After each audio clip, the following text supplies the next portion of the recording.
Continuing with our Back to School series, tonight we look into vaccinations. It's a topic parents, teachers, and staff are split on. Should your child get vaccinated or not?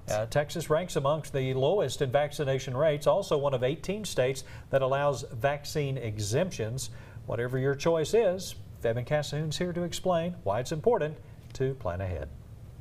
Samantha and Randy, Texas is one of 18 states that allows parents to have a choice in vaccinating their children, whether it be for religious or philosophical reasons. But one mother I spoke to says the benefits outweigh the risks.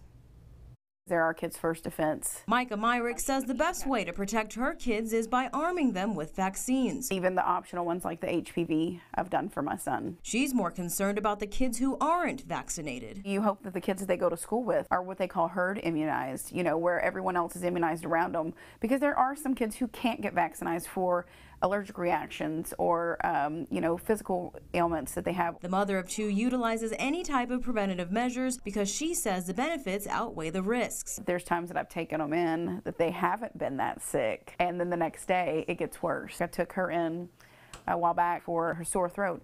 She was fine. Next day, completely different, completely, bad ear, everything. So it all can change in 24 hours. Jackson Elementary's registered nurse, Deborah McCracken, advises you to plan ahead if you do want your child exempt. They have to get a waiver through the state in Austin, and that usually takes about 30 days to get that, so it's not something that you want to get to the first of school and go, oh, want an exemption because we can't do it that fast. Exemptions are to be renewed every 2 years, but parents should proceed with caution. A few years ago, we had a measles outbreak, and it affected all across the nation, but it did affect Texas and it did affect Abilene, and so the kids that had not had the measles, mumps, rubella, they were in danger. And if you're new to Texas, be wary that every state has its own requirements. Kids started in Washington and had shots doesn't mean that their shots are all the same that we need here. So it has to be compliant with what Texas law is.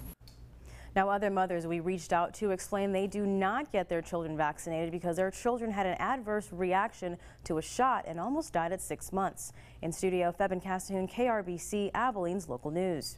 Febin, thank you. Digging deeper into why some choose to opt out of vaccinations. In some religions, vaccinations are frowned upon. There's also a growing distrust among the public. The skepticism about vaccines tends to go hand in hand with the rise in autism. Many people claim there's a correlation between autism and vaccines.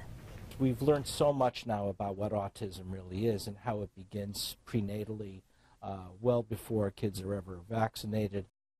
If you'd like to learn more about exemptions, you can find this story right now on our mobile app.